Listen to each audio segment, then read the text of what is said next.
Well,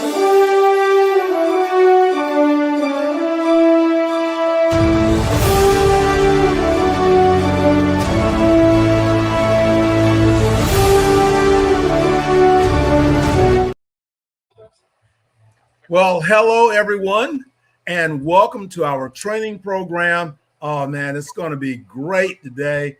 I've got two of my heroes in the martial arts. And if you're in the martial arts business, and if these two guys are not your heroes, then that's a problem. And we're going to talk about the reason why, not just because they have been around in the martial arts for a very long time, but they're what I call the get her done guys. They make it happen, and always excited to hang out with them. I'm generally hanging out on their podcast, and they're part of our program today. So I want to thank you guys. And today we have with us Grandmaster Jeff Smith and Grandmaster Stephen Oliver. So how are you guys doing? Wonderful. Looking forward to this. Great. Glad to be here, Grandmaster Bowen. Always good to talk to you, sir. And everyone, we're laughing because check your 5 closest friends. And I always try to keep my 5 closest friends are those people that are really moving forward. Again, we have a lot of fun, but when we stop having the funs and laughter, and we got to go out and go to work, and I don't like working. And I'll tell you right now, I like to be able to get things done and make it happen. And if I can't have the skill sets to get it done, then I have to go to work. And that's the way it is in the martial arts community. If you don't have the skill sets to really get it done, your business. And I know that's one of the key things in this training program that we want to focus on is martial arts business. And when I'm meeting with people, I always say to them, there are 2 things. They're not really connected. There's you, the martial artist. That's you. That's, my kick, punch. This is what I love to do. And then there's you, the school owner, the business person that I run a business. I pay taxes. The government wants to make sure I'm making revenue, or they're going to tell me they're going to close me down anyway because they're not getting enough taxes. So there's a lot of different things in there. So we do want to clarify when we are talking about growth in the martial arts industry. This is the 21st century. AI is taking over. So, you have to ask yourself that question. There are the things I love doing, and there's the things I want to do for a long time. And, if you haven't retired, one day you want to step away and you work because you want to work, and you don't work because you got to work. So that's 2 different things there. So you want to make sure. So why don't we start off with you, Grandmaster Smith, and let's give a short introductory. I know you don't give me the long one. I know you have the long one. A short introduction. We can divide it into, let's say, 3 categories. Okay. One, me as the competitor, world champion kickboxer, #1 point fighter in the country, and then me as the martial arts, running 12 schools, martial artist with Grandmaster June Ree, and then me having my own school. So with those 3 things is what we put together with our extraordinary teaching book to give people the insight of how that classroom can affect the growth of the business if you know how to work it properly. And we're not just talking about doing a side kick properly or, getting a better punch or a stronger punch or faster, but it's how you can keep those students, make them better, of course, but, teach them how to set goals and stick with your program, how to get those students. So I'll let Master Oliver introduce himself now. And I will say, Grandmaster Stephen Oliver as our new 10th degree black belt. He was just promoted at our black belt testing up here in Colorado last weekend. Unbeknownst to him, he about fell out of his shoes after we finished calling all the students for their belts and diplomas. And then I told everybody we had one more. And I started bragging about how hard it is to get a 10th degree and how long it takes. And he was in the back of his mind, he was thinking, what the hell is he doing bragging on himself? And I say, and you guys are very fortunate to have one here getting awarded tonight. And then he started kind of getting the picture. And then I pulled out the belt, and then he No, I fell wouldn't down. get in the picture yet. My feet hurt. My ankle was swollen. I was tired. I mean, we had been 2 days of doing black belt testing, and that's 2 full days, all Friday and all day Saturday. And it was coming on to 9 or 10 o'clock that Saturday night as we were finishing up. So, yeah, his feet were hurting him. Yeah, among other pieces of my Congratulations. body. Thank you. That means I'm officially old. 57 years later in martial arts. So I started when I was -10, I think. The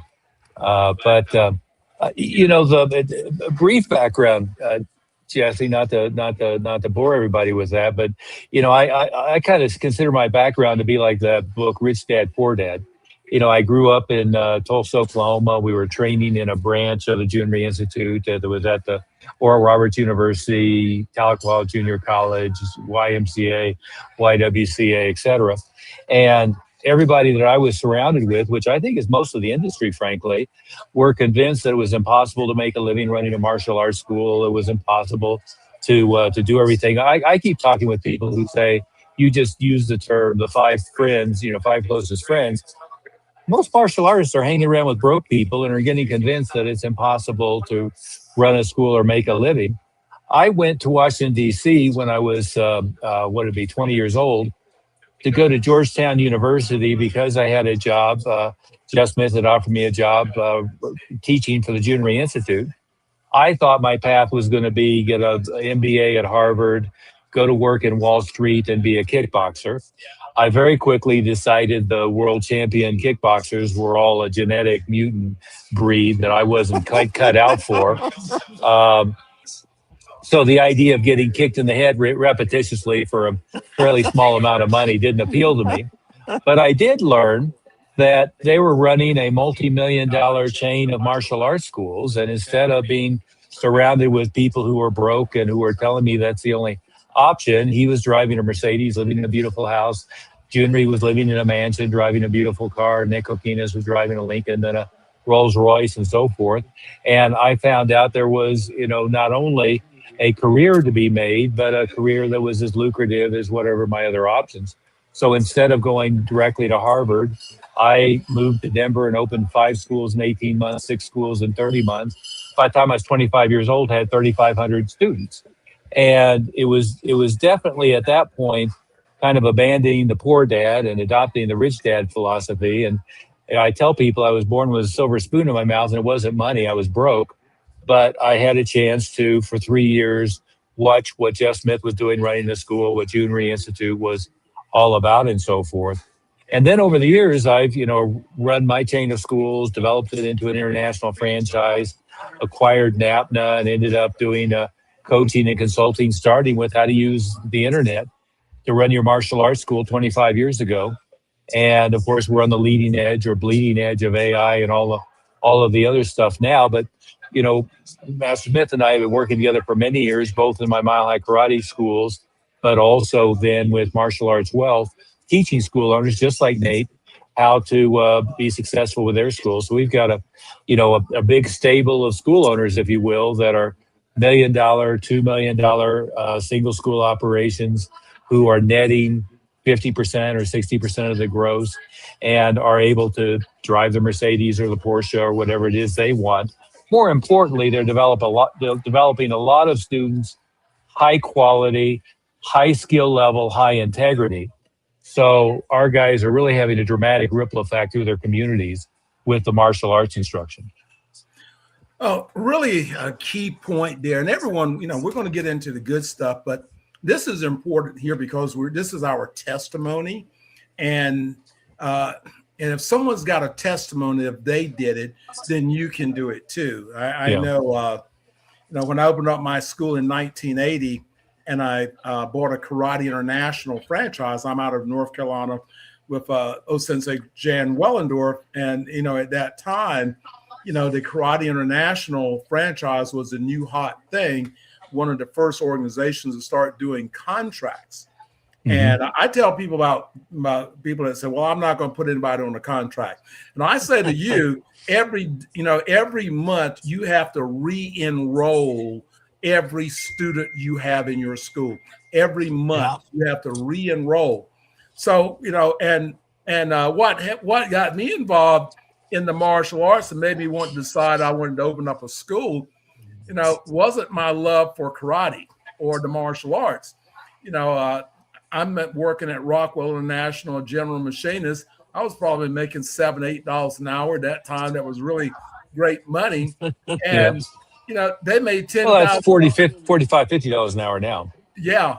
They made $10,000 in 1 month. And I'm looking going, how many hours would I have to work at $8 an hour to make $10,000? At that moment, that did not make any sense to me at all. And so I enrolled in their management training program, and because they required you to have a minimum of an associate degree or bachelor's degree in their school management. You had to be educated before they would sell you a franchise. And I ran that franchise for 39 years until, got involved in the publishing part of that. But I'm saying all that to say this is that take a moment and think about where you are in life. And do you want more? Is there something else? Is there another door or something you want to be? So get the idea that money is bad or money is evil. We're not even talking about evil. We're talking about success. So if I do the right things and I produce enough people and everyone wants to train with me, then that's prosperity. And I tell folks real quick, if you don't like money, but you're doing a great job, you trying to find a way to give it away. We are a nonprofit organization. You can always send us a check, but again, this is very serious. We're laughing and having a good time here, but we're really doing this to message. And how do we get the message out? And guys, I really do appreciate, everyone. I hope you can see the magazine. Great magazine, great article in here, and they're going to be writing for us the business section here, for the rest of this year. And really, really grateful. We've got some of your schools that are in here this weekend coming up. We're celebrating them as our empowerment school of the year, and so that is a key. So in the martial arts, are you empowering people? If you are empowering people, they will stay with you. If you're not empowering people, they will find something else to do. So, that is a really, big key. But let's talk about your article and why did you, choose that? What is your message? You got someone that reads it, and we want to start interviewing the writers in the magazine so we can understand their why and the mission, and what can the reader get from it. Well, Jesse, go back to what you said a minute ago with the school owners. Is there's this mythology in the industry, and you hear it sometimes phrased as McDojos or bell factories or one thing or another, and I phrase it as mythology because here's what happens: is there truly are folks that are teaching, I don't care if it's in the YMCA or it's a professional school, who are low talent, don't have a lot of background, don't have a lot of substance. That's not the people we're working with. The people we're working with have substance, background, capability. But what happens, in order to grow your school, you've got to become a really good teacher, a really good master teacher. And then if you want to grow a big organization, you've got to become a master teacher of teachers. And you've got to develop, in order to keep students long-term, you don't water down the curriculum. If anything, you make it more substantive and more robust, but you've got to have systems in place so that you build relationship, build rapport, that they feel progress, and they're moving forward. So if you look at the very top schools, they're some of the highest quality physically. And I can go back to when Jeff Smith was running the June Ree Institute, we had, half of the top 10 kickboxers in the country were, many of them on staff. We had 2 of the 3 world forms champions were on staff. The quality of the black belts at that organization were better than, anywhere in the world. With my schools, back when I was doing the open tournament circuit, we had to tone down the black belts because we would take groups and they would dominate everything that they were happening. And even after that, people would say I'm a belt factory. It's like, no. This is about having high quality curriculum, high quality teachers. And the other thing, and I got in trouble for this among a lot of the attendants, but I did I've done many times, do seminar tours around the country. But, one of them I started out with, you guys think your students are so great, but most of them suck. And they would look at me and shocked, and they would say, well, my top black belt is this or that. I say, yeah, but your average student drops out in 4 months. So they never got very good to begin with. And 4 months after that, they were back to where they started. That's your average student. Your average student isn't the 1 out of 500 that struggled through to get to black belt. That guy or gal was going to be good no matter what they did. What counts is how many do you start? How good do they get on average? How long do you keep them on average? And most schools, as you know, it's 3 months, 6 months, maybe. They never get very good to begin with, and then they drop out very early on. So I always consider these people who tell me, I've only promoted 1 black belt, or only 1 out of 100 get a black belt, or they're the ones who are admitting failure. If it was a high school, Detroit Public Schools, and they say only 40% of our kids ever graduate, that's when you need to fire the superintendent, fire the principal, close down that school, get new people, put a new system in place. That's a crisis. You shouldn't be bragging about that. You should be figuring out what you're doing that's repelling people rather than keeping them. And 2 of the biggest problems with school owners are they tend to wear it like a badge of courage or something if they can say, oh, it takes 10 years to get a black belt in my school, or, oh, no, not anybody can make a black belt in my school. And then I always say, when they say that, I say, wow, you must be a really bad teacher, if you can only get that many, and the other thing they like to use is that if your school's making a lot of money and you have a high grossing school and with a lot of students, then now that is what they want to call a belt factory. Well, maybe a belt factory in that you have so many every month that are testing. It's running like clockwork, like a factory, but it has nothing to do with the quality of the students.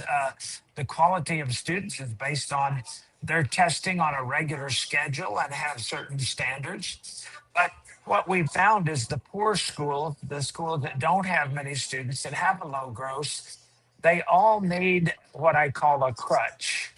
They need they want to have a loser's limp. They want to have an excuse for why they can't make that gross.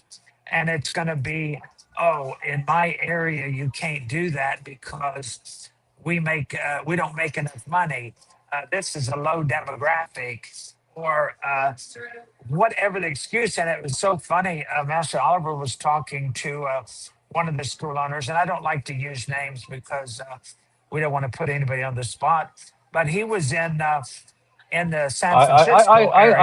I like putting people on the spot, but we'll let you be polite.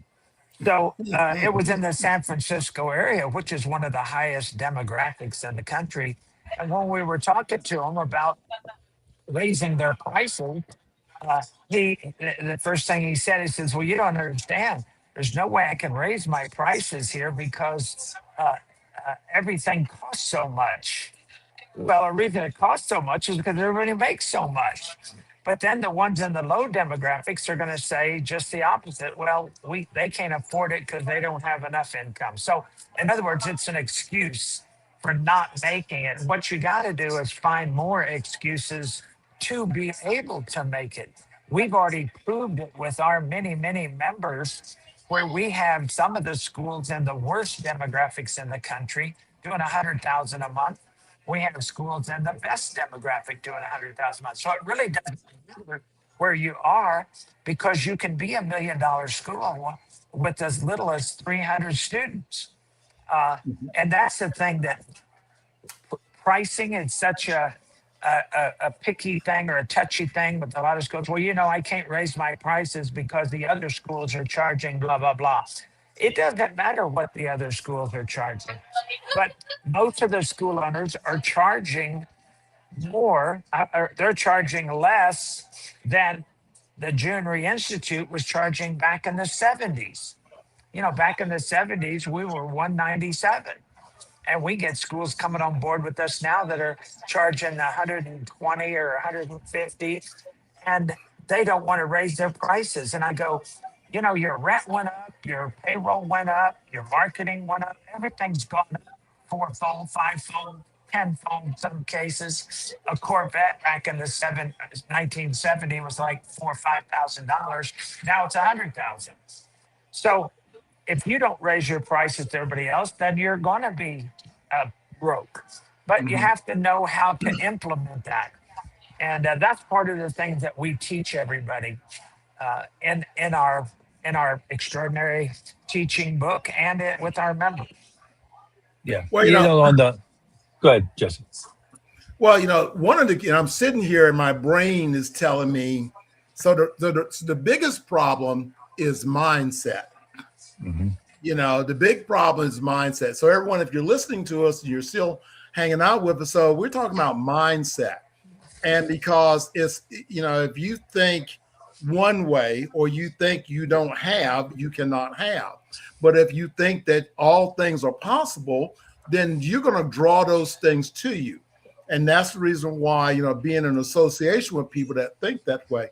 I know the very first book, because you got to educate yourself. I mean, this is the problem, and this is what you guys provide, is an education. If I don't know, I can come to you and I can now educate myself. So mindset is about getting rid of one thing and adding something else. The very first book I ever read, I had never read a book before, and I'm 21 years old. I don't know how I got out of high school, but hey, that was a long.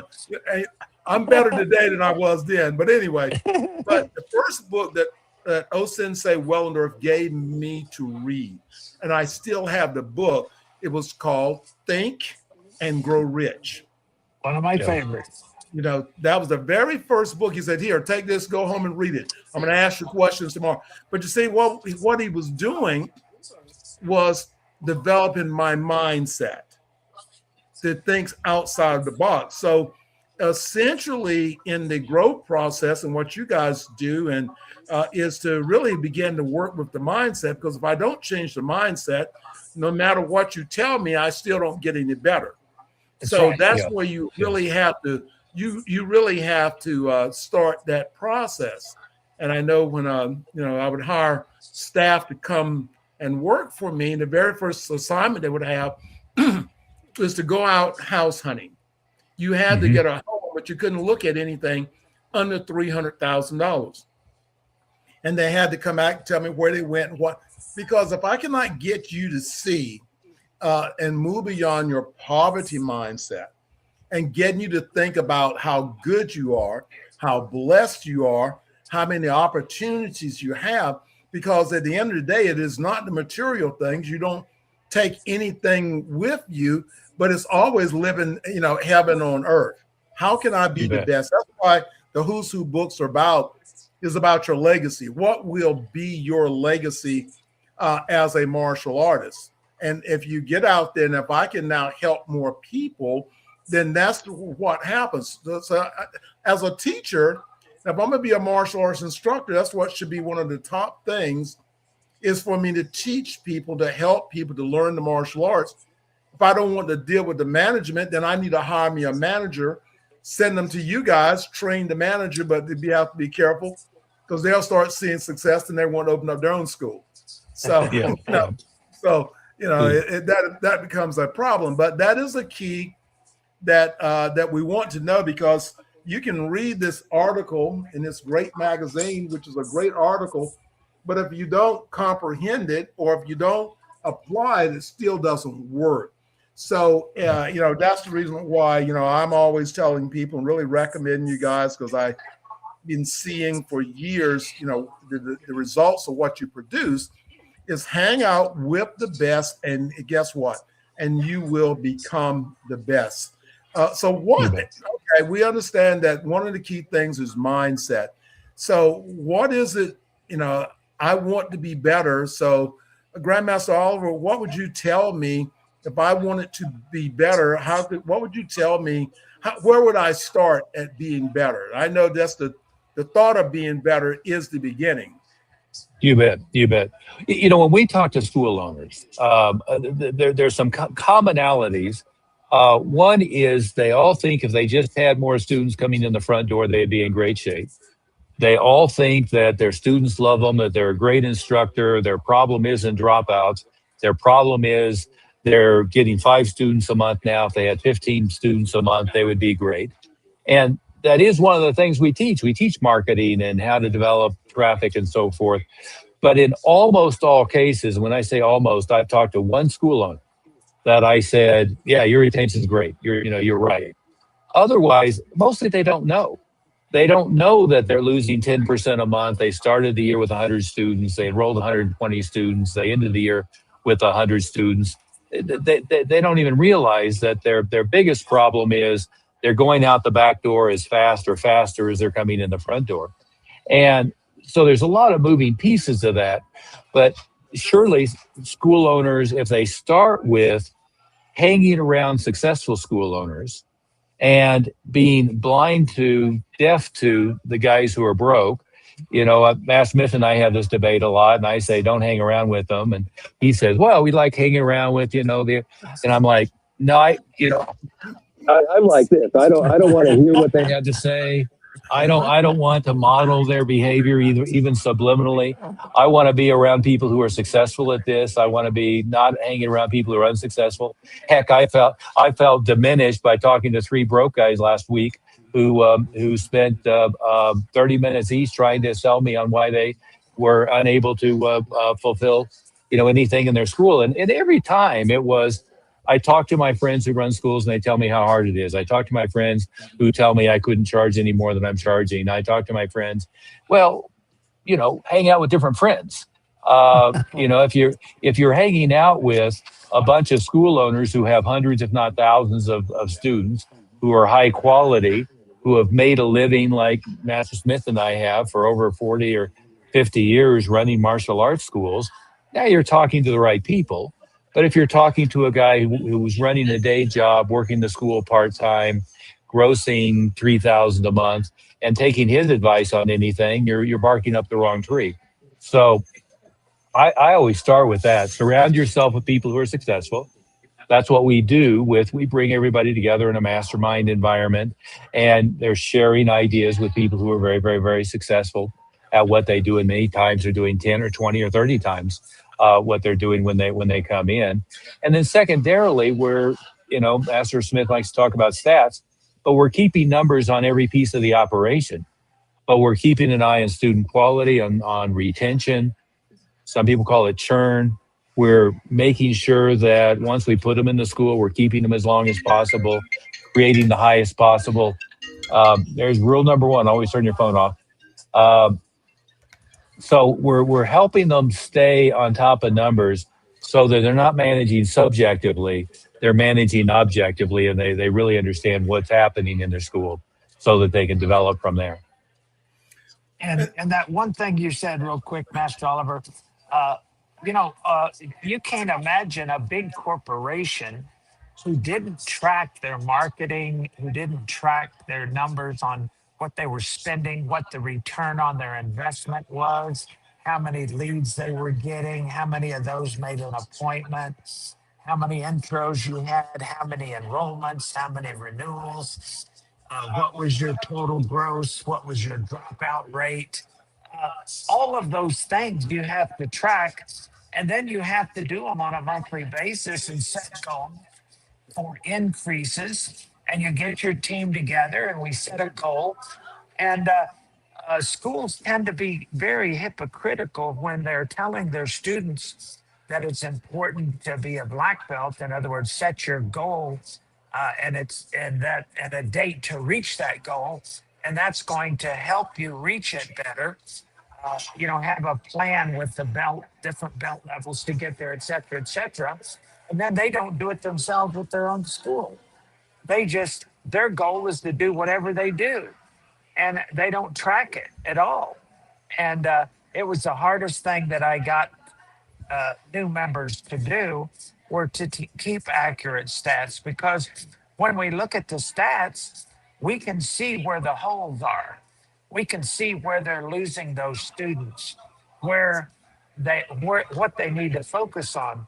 So, keeping those stats, that's on the business side. But most of the black belts that are running schools, they'll go to a Bill Wallace or Joe Louis seminar to improve their kicks or punches or fighting, but they don't go to all the business seminars to improve their martial arts business.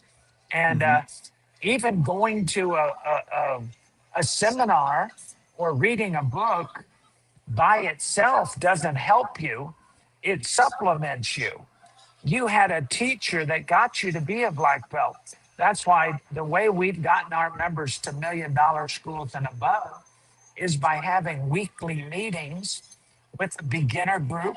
Another day we have the intermediate, another day we have the advanced, and they're on Zoom just like we are.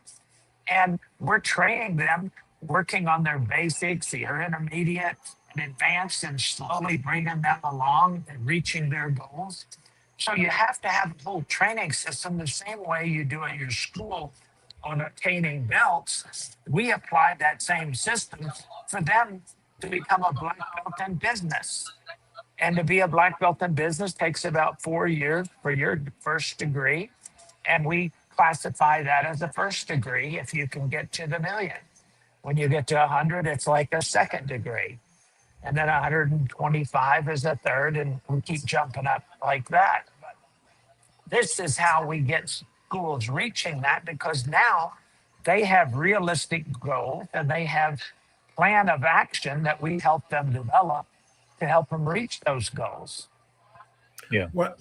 Well, and in most cases, unfortunately, martial artist has come up under an instructor who didn't know how to do, run a successful professional academy. They may have been, again, a great technician. They may have been good at conveying that information, but they didn't have the benefits that Master Bowen had. They didn't have the benefits that Master Smith and I had of coming up with people who had already mastered the broader piece of how to run a successful educational institution through martial arts. And again, there's a lot of moving pieces, but the most important piece is to keep in mind what your objective is. Your objective is to have a massive positive ripple effect in the community, have a long-term, permanent, positive impact on your students, and have a financially viable organization that is going to be able to perpetuate itself and allow you to put in, invest your full-time efforts. The other thing I might add, just when it comes to financially, that Master Smith was saying, I see people running around and they talk about $1 million schools. Well, really what we're doing is we're teaching school owners how to have as minimal brain damage as possible, staff up, organize, and put systems in place so it's replicatable, and to have a high percentage of net profit. So I'm not impressed with somebody who has a warehouse and has 25 staff members and is doing $1 million a year with 3 or 4% net profit. On the other hand, show me somebody with 250, 300 students, super high quality, with a lean staff who's bringing 50 or 60% to the bottom line. Now I'm impressed. And so what we're looking at is low brain damage, high impact, ripple effect to the community, high quality, happy students, and a high net profit that allows them to perpetuate and develop the organization. The Develop a Leadership Academy or Be a Leadership Factory was the original title. It's all about developing I always throw that in for Master Smith. His kid crawls when he hears the factory thing because of the idiots who say belt factory. But what it is, you want to develop a system where you're developing a second layer, then a third layer, and a fourth layer, and a fifth layer of leadership. And then ultimately you're designing and orchestrating systems and other people are implementing those systems. That's the only way you develop an organization of substance. And a couple things that we've touched on. And I think this is very important. Again, as our listeners, if you're a martial artist or an individual, number one, we talked about goals. That is a key part. What is you have it written down? It's on a vision board. I have a vision board that stays up here in front of my desk. I'm looking every day. I've got my goals written down. I know exactly what's going to happen. But the belt system is one of the first tools that a student is learning, because from white belt to yellow belt or gold belt, that you have to set some type of vision. And that's the reason for dropout, is because people have low visions. And in many cases, kids don't quit. Parents quit. And because it's not that I'm teaching Johnny, but mom's over here. She is bored. 6 months in, she's ready out. So what do? I mean, you need to have something for the parents to engage, because kids are not paying for classes. They're not driving themselves there. But if you got a goal system that they can see working for their kids, then maybe you can even share it with them to make their lives better, because that's what this belt ranking system is. And it's the same thing of your achievement, is that every time you go up, then you now have a new space to grow from, all the way up to 10th degree black belt. Now I'll share my 10th degree black belt moment with you. O-Sensei promoted me to 10th degree black belt. I've been working all my life to get 10th degree black belt. I wake up the next morning and I go out and I'm going, okay, now what? Yeah, what's next? Like it's like I realized excuse me, that I ran to the end of the road. So it hit me that I have to reinvent myself. And that I wrote a book on that, on the reinvention. You must reinvent yourself. So when you get to these different levels, it's not over. There is that next level of growth. So if you are a martial artist or any individual, you have to understand, if you have reached that plateau, then you have to reinvent yourself. If you've got that 100 students, reinvent yourself. You've got, how many people do I help? How many people do I actually change? And the other thing is building your brand. You see, because the martial arts schools like churches. I'm a minister, and there's a church on every corner. So now I'm trying to transfer martial arts into the church business. But what I'm trying to help people change their lives. Sure. So and what you have to be able to realize is that as you got to build your brand. Number one, who are you?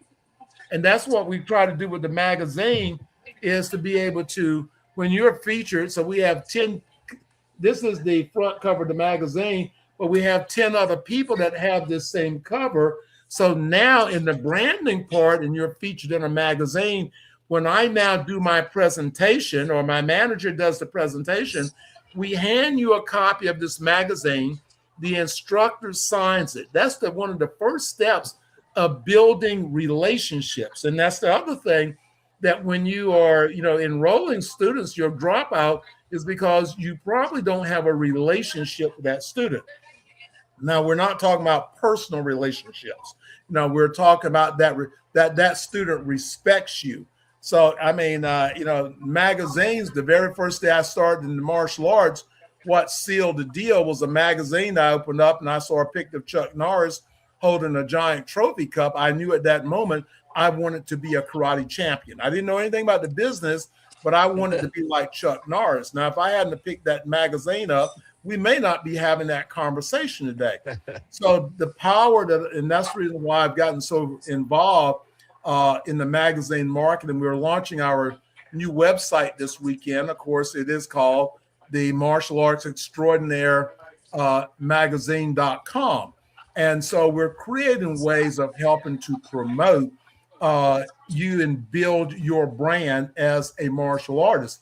Put them out in the barbershop, put them out in the salon, give them to people because you want to build your brand and your influence. Put up, we're giving this weekend, we're going to be giving people certificates they can hang on their wall saying that they were, inducted as Empowerment School of the Year. We've got the Hall of Honors coming up. So it is building your brand reputation because in Durham, I stayed on top of the schools in the Triangle because I'm at Duke University, So when you read in my profile, I'm a professor at Duke University, physical education. I'm the bowling coach, the martial arts coach, the meditation coach, and I got 6 classes I teach on the physical education. But I've trained my black belts to be assisting. So it's not something I have to do. I can still run my school because I have a quality staff. But because I was at Duke, then when you looked at my resume, then of course, you got Duke and you have Carolina, and it's always a battle there. But I also worked at Carolina. So all those things helped me to rot my reputation. When you came in, you had certain expectations by my reputation. So that, building your reputation and through marketing, that when people think about your martial art, when they think about martial arts, and they want to be thinking about your school, they want to be thinking about you. And of course, you have to be doing things in the community, building relationships to make this happen. Yeah. Now, Georgetown was bitter rivals with Duke, so that was when I was there. I always heard about that rivalry. One thing you said a minute ago, and you can't underestimate the depth and benefit of reputation and visibility in the community. And I always felt in Denver, in Washington D.C., Junri Institute the same way. Is if you wandered the streets and you asked people randomly, what martial arts school is here in town, there was only one answer. There wasn't 2, 3, 4.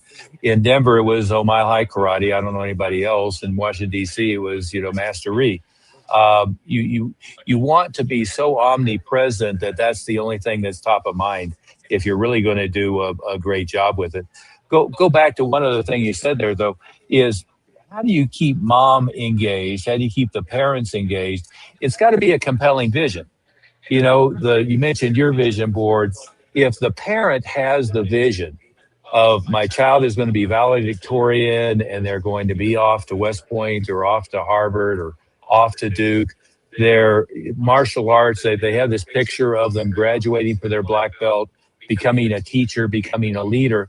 If you have that vision fully formed in their mind, it's very difficult for them to drop out. On the other hand, if they're only showing up Thursday because they came on Tuesday and they're hoping the child has fun that day, and that on Thursday they had to fight traffic and somebody cut them off in traffic, and they were running in 5 minutes late because of all the frustration, it's easy for them to drop out. But if they have that empowering vision, here's my 7-year-old when they're 12, here's my 7-year-old when they're 15, here's them graduating from high school, going off to college, here's them being immune to negative peer pressure, never having problems with drugs, never having problems with bullying. If they have that vision in mind, all those little daily aggravations don't come up and creep up at all. They're excited and motivated about what it is. But the mistake that we make is we think that it's all about how much fun they had today in class. No, it's about that long-term empowering vision that not only the child, but both parents have about where they're going to be in 3, 5, 8, 10 years. And if they have a strong enough vision, whether it was fun today or not, and whether the traffic was bad or not, or whatever else, doesn't get in the way. And if they don't have that exciting, empowering vision, it's really easy to get derailed on a minute-by-minute basis.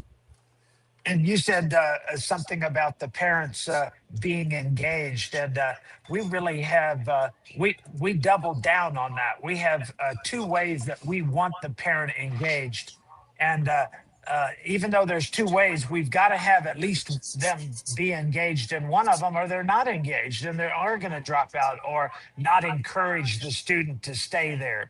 And the first way is have family classes and have the parents start when the kid starts. And we show them with other parents in the class how easy and how much fun it is. And when they see the other parents in the class, then they decide, well, I'm here anyway, I might as well do it with them. And we give them incentives to do that. So one is to have the parent actually take the classes with them, because we find that the families that do it, we just had the black belt test in Thornton, Denver here, right in the suburbs of Denver.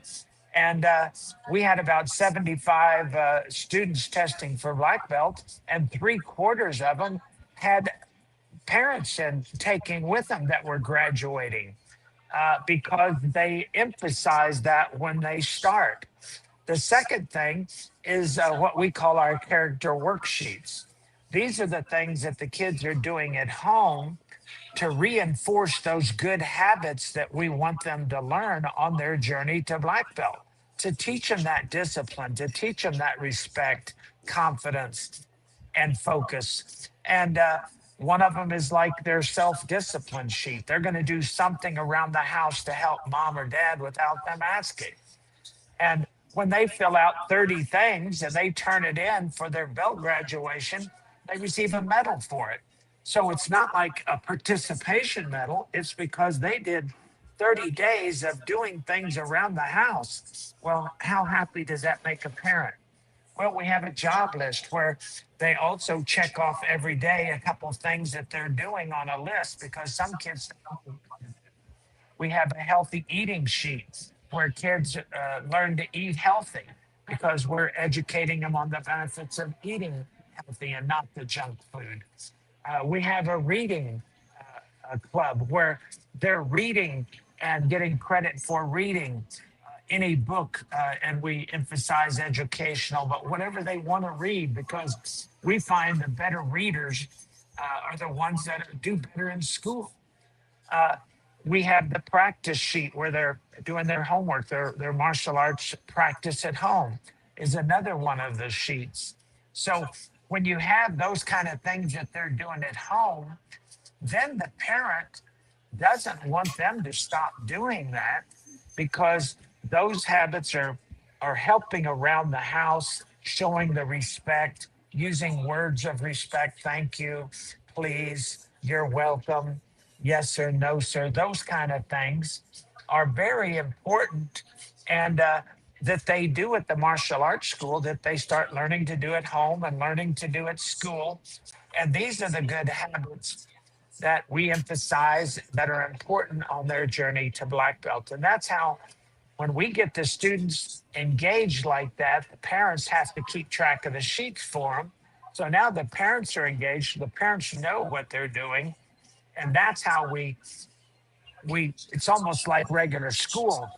A kid isn't going to say, I don't want to go to school. And the parent says, okay, if you don't want to go, don't go. Parent knows it's good for him and they have to go.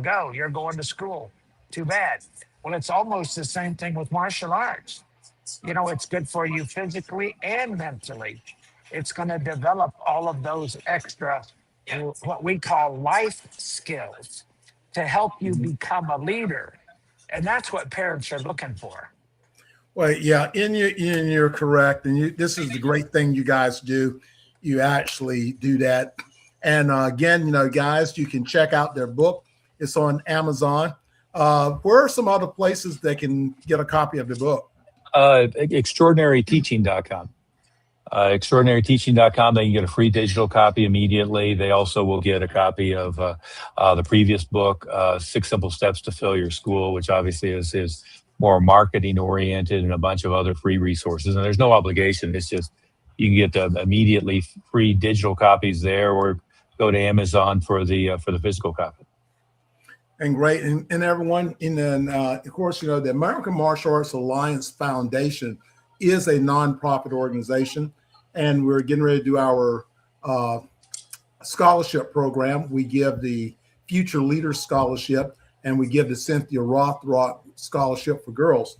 So when you purchase a copy of the magazine, you're helping us. And we also are reaching out and want to do a big part for the Chuck Norris organization this year too.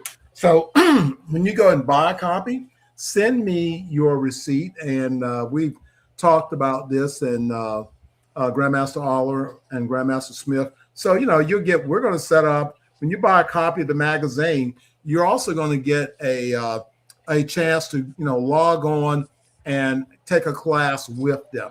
And it's just information. So it doesn't hurt to sit and listen. Just like this broadcast today, listen to it several times, because when you hear it the first time, you may hear talking about success and money and prosperity, and you're not there yet. But maybe when you listen to it 4 or 5 times, you'll realize we're not talking about vanity or being vain. We're talking about we're helping people. I want to be just like in the publishing. I want it so when you say publishing, you have to say Jessie Bowen. You have to say, the Martial Arts Extraordinaire Magazine is called being the best you can possibly be at what you do. And that's how you leave legacy and be realizing that everybody has a purpose in life.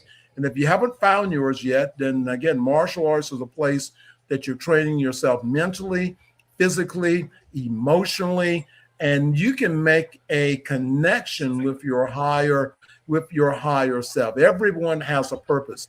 And so, don't feel like, well, I'm an average person. It's because you have decided that you wanted to be average. And we just want to say, we want you to be the best you can possibly be.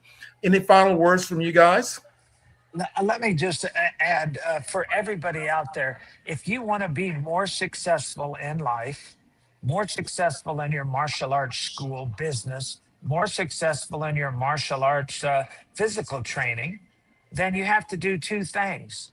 One, we have to make sure that, and you mentioned it, how the impact that one book, Think and Grow Rich is one. Power of Positive Thinking. There's so many more of those motivational books, because a lot of these school owners out there, they're the Lone Ranger. They don't have anybody to motivate them, to inspire them. See, even if you have the technique on how to be successful, if you don't have the motivation behind it. So that's why when we're teaching our members, we make sure we teach them the how to do it, but we also give them the motivation to have that. I always equate that with somebody who has a Ferrari but doesn't have any gasoline. Okay, I've got a great Ferrari. It's fast, but it ain't going nowhere because I don't have no gasoline. So you got to have the knowledge, but you got to have the motivation to apply that knowledge. And that's what being in a group on a weekly basis and hearing other people like we're teaching our members is how we've been able to succeed with so many of the $1 million schools now. Yeah. And, one of the principles from Think and Grow Rich is the power of the mastermind.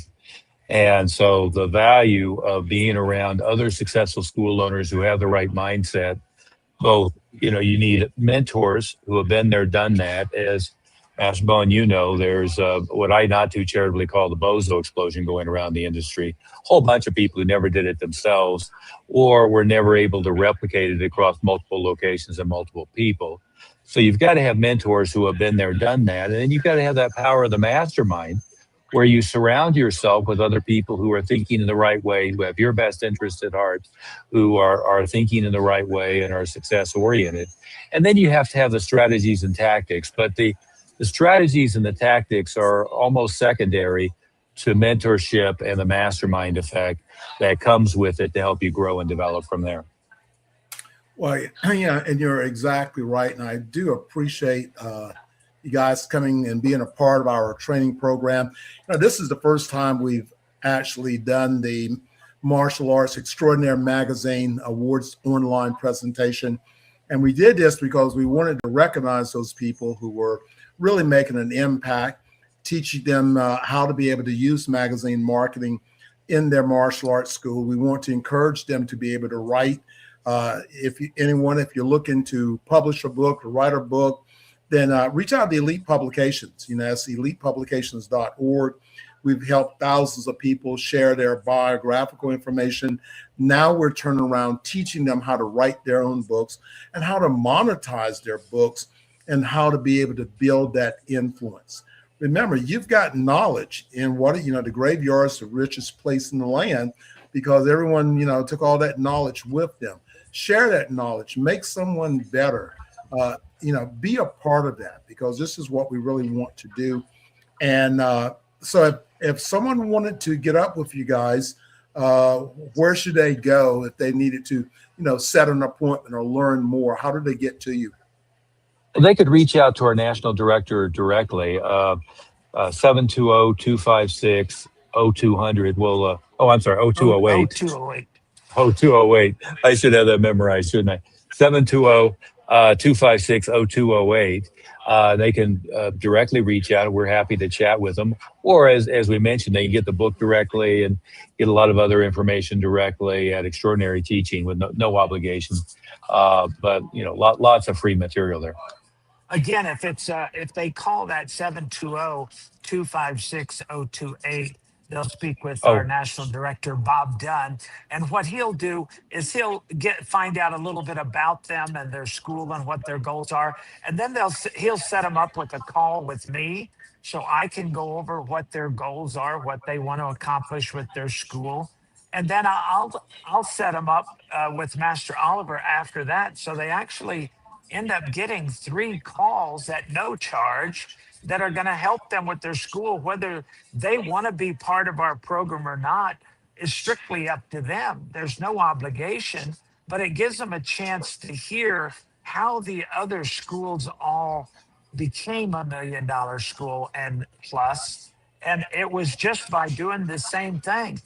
Picking up the phone and calling 720-256-0208, talking with Bob Dunn, then me, and then Master Oliver. And then if it looked like it was a good fit for everybody, they joined. And if it wasn't, then at least they educated themselves and they got some knowledge that could help them.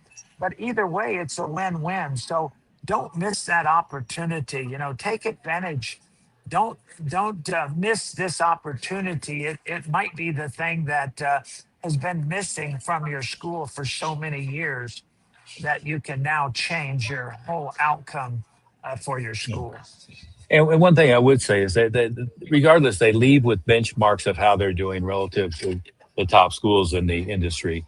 They leave with a benchmark of how their dropout rate is in comparison. They leave with a benchmark on how their lifetime student value, monthly student value. They leave with a benchmark on marketing efficacy and flow and what's working. All that's free. We'll look at their marketing. We'll look at their enrollment process. We'll look at their student retention, their student longevity, and their student lifetime value, and give them benchmarks on what school owners who are very profitable, what they're doing, as well as profitability percentages, and give them direct feedback on that. Well, I want to say, thank you for being a part of the Martial Arts Extraordinaire Podcast today, and hoping everyone gained a lot from this. Remember, hearing something one time, it really doesn't do it for you. Then, you want to hear it, several times. You can go to Spotify, and our podcast is there. Again, this is the Martial Arts Extraordinaire Podcast. And we also have the Becoming Author podcast. And the new podcast we just launched is the Power to Live Your Vision podcast. So it's all about helping to make the world a better place. So everyone, remember, be blessed and, keep your kicks up. I'm out of here. Okay, thank you, Jeff.